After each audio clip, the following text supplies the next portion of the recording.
Welcome back. So continuing on with this playlist that we are doing every single 13, 14, 15 races with the Outlaws, we are going to be looking at the point standings after what is now 38 races out of 78 total events. So they still have 40 more races left to run. The last time that we did this was at race number 25, and so it's been 13 races, so we'll do it again. The one thing I will say, though, is there were 4 races that did not count for points. Of course, that was over at Houston Speedway for the High Bank Nationals week. Why that was a non-points race, I have no idea. It wasn't a split field. I'm not sure why that race was not points. Does not make much sense to me, but that's what we're working with here. So 13 more races in the books, so let's take a look at the point standings and see how they look now. So 15th in points, not moving, and I will say that only 2 drivers in this time span have moved up a spot. So not much movement in the points, but we committed to doing this playlist, and so we're going to do it anyways.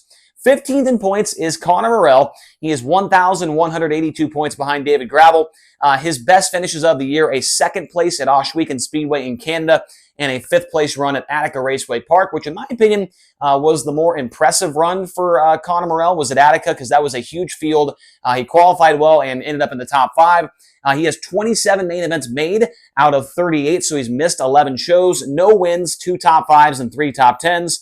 He has led 12 laps of feature action, which came during that Ohsweken Speedway race, and his average finish on the season is 18.8. So Connor Morrell, Rookie of the Year contender, still trying to figure things out, and so no surprise to see him, struggling here and there and missing quite a few main events here throughout the year. Now, also back here at the back end of the field when it comes to the points is Skylar G. He has made 23 A-mains this year, no wins, 2 top 5s, and 5 top 10s. Only 1 DNF for Skylar G in those 23 main events, which, sure, he's missed 15 features, but at least he's not crashing out a bunch and having parts failures. So did want to put that on there. Just 1 DNF for Skylar G. His best runs this year, a 3rd place finish at Attica and a 5th place finish at Atomic. That Attica race, he did start on the pole. So, when he comes to Ohio, we know that Skylar G is going to be pretty solid.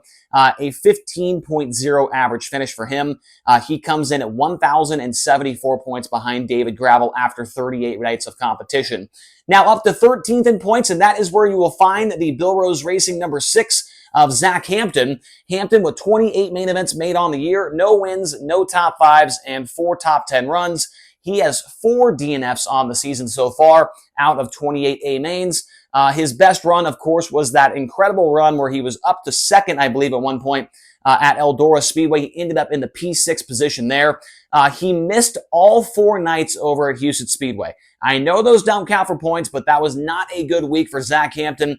He was, I want to say, in a transfer spot one night and then got into a wreck. But yeah, did not make a single show at Houston, so that was a bad week for them. A 16.5 average finish for Zach Hampton and Bill Rose. They currently sit 13th in the overall point standings. Now, dropping down 1 position since the last time we did this to 12th in points is Hunter Schurenberg. 32 A-mains for him, no wins, 1 top 5, and 9 top 10 runs. He does have 4 dash appearances on the year for him.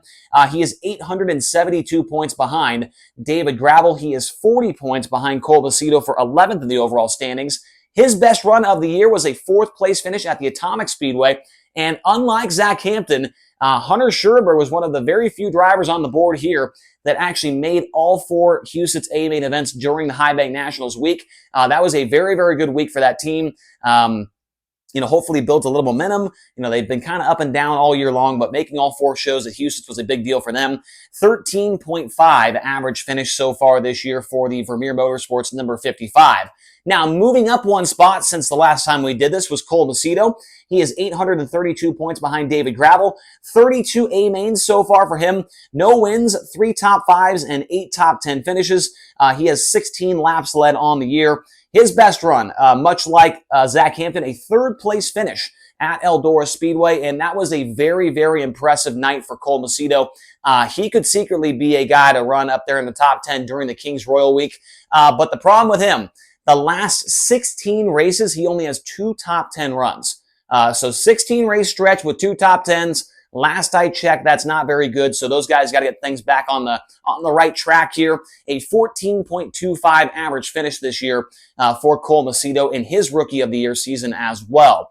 Now, into the top 10, and that is where you will find Garrett Williamson. He is 708 points behind David Gravel, 37 A mains, so he's only missed one race so far this year, and that I believe was at Houston. 0 wins, 3 top 5s, and 12 top 10s. He also has 2 quick time awards on the year for him.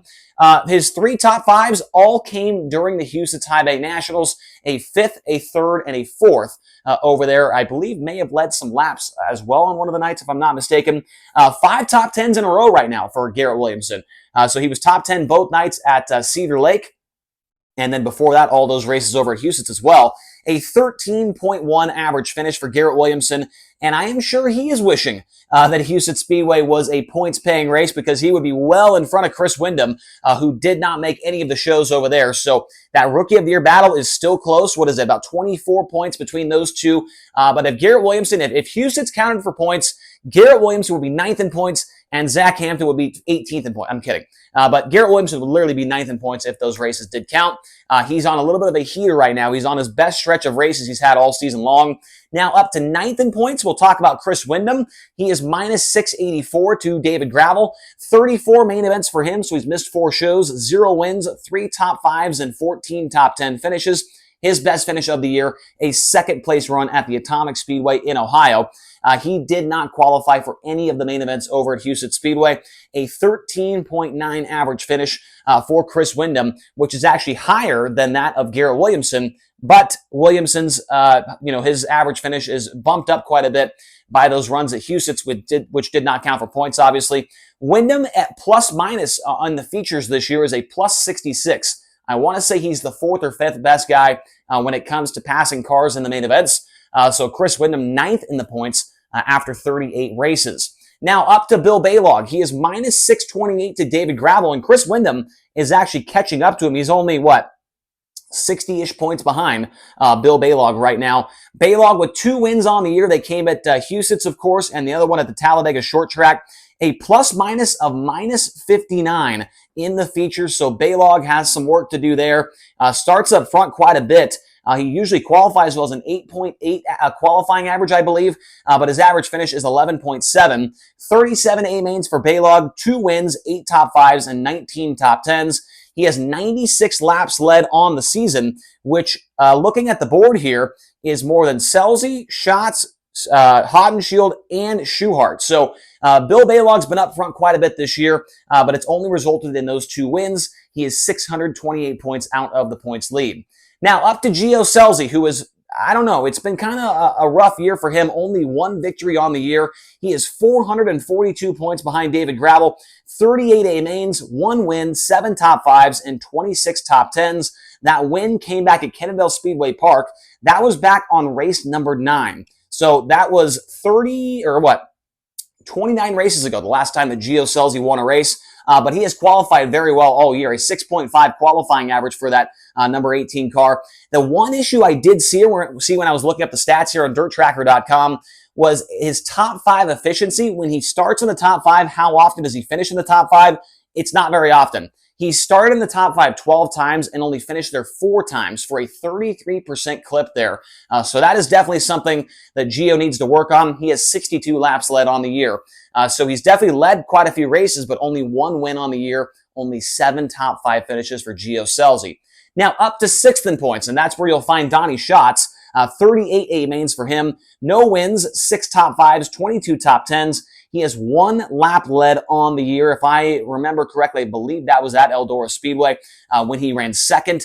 That was back on race number 19. So Schatz with no wins, and his only 2nd place run came about 19 races ago. So it's been obviously very well documented, a tough year for Donnie Schatz. His last 8 races, only 2 top 10 runs for him, and his average start has been absolutely killing him. A 13.8 average start in the feature events, which has resulted in a plus minus of plus 142. So Donnie Schatz starting behind the 8 ball every single night and having to pass cars, and that has been kind of the story with this team for the last year or two. And so no wins. Hopefully Donnie can get things going the right way and get back to victory lane. Might have to make a video on this win streak, or this losing streak, I should say, for him, because it is up to a lot of races before Donnie Schatz's last won a race. Could be an interesting video to make. Now into the top 5, and that's where you're going to find Sheldon Haudenschild. He is 320 points behind David Gravel, 38 A mains, 2 wins, 17 top 5s, and 25 top 10s. He has 87 laps led on the year. His 2 wins came at the Red River Valley Speedway in North Dakota and the Tri-State Speedway in Hofstad, Indiana. An 8.5 average finish, pretty good for Sheldon, and a 7.1 qualifying average. That is very good as well, but since the last time we did this at race number 25, Sheldon has lost 82 points to David Gravel. So Gravel's been finishing in front of Sheldon more often than not. 82 points he has lost since the last time we made this video. But Sheldon, still a solid year so far. I think they want a few more wins. But still, a 8.5 average finish is very, very good. And they've been DNQing a lot more, or DNFing a lot less this season than in the past. Logan Schuchart, he is down 1 position since the last time we did this video. 36 A mains for Schuchart. He missed 2 of them at Huset Speedway. 2 wins, 17 top 5s, 27 top 10s. He has led 91 laps on the year. His 2 wins coming at I-55 Raceway and the Attica Raceway Park. He only has 3 B main event appearances on the year, so that's always a good thing when you're in the B main less. A 7.2 average finish for Schuchart, but much like Haudenschild, he has lost a lot of ground to David Gravel since the last time we did this. In the 13 races since the last video, he has lost 98 points to David Gravel. During that time span, he is 280 out of the points lead with 40 races remaining.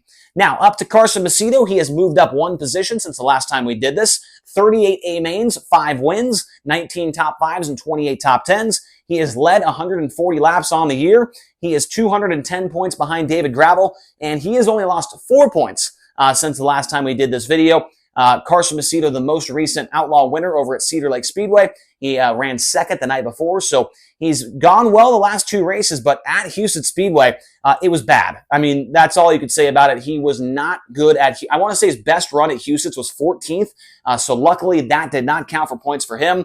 And on the season, out of 36 possible dashes, Carson Macedo has made 22 of them. So I would say that's pretty good, but then you look at David Gravel's dashes, and it's not very good. But 22 out of 36 for Macedo, and a 7.4 average finish, which is actually worse than Schuchart and Haudenschild. So Carson Macedo, I mean, he's been good, but there's been some bad nights as well. That average finish, he definitely wants to try and improve that for the rest of the year. He has lost 4 points since race number 25. Now up to Buddy Kofoid. He is second in points, 184 behind. He has lost only 2 points since the last time we did this, but obviously you're going to want to start making up ground here very, very soon because you're going to run out of season if you don't start doing that. But -2 since the last time we did this, 38 A mains, 6 wins, 19 top 5s, and 32 top 10s. He has led 172 laps on the year, a plus-minus of +95 for Buddy. You think about Buddy, you think he starts up front a lot. That's actually not the case. He's only made 16 out of 36 dashes this year. So he has been in less than half of the dashes so far this season, but he still has a 6.0 average finish. So Buddy usually coming from the midfield up towards the front, and he's very, very fast right now. Obviously, we saw what he did at Huset's and made 350 grand in 1 week, but Kofoid's got to find another gear. That's all there is to it. He's got to find another gear to be able to catch up to David Gravel, or Gravel needs to shit the transmission out and lose all of his gears. I don't know what else to say. But he is leading the points, 5,192 points total, 38 A mains, 10 wins, 32 top 5s, and 37 top 10s. He's only missed the top 10 1 time all year. 221 laps led. His worst run of the year was a 22nd place finish at the Plymouth Dirt Track in Wisconsin, the only time he missed the top 10. He has made 32 out of 36 dashes. That's pretty good. Only missed 4 dashes all year. 15 quick times. That's crazy. Aaron Reitzel might get to 15 by the end of the high limit season, but Gravel in 38 races, he's almost been quick time for half the races this year, and a 3.5 average finish. So last time I checked, that's pretty good. 3.5 average finish. That's why these guys are all losing ground to him. But what can you do, man? They are on a different level right now.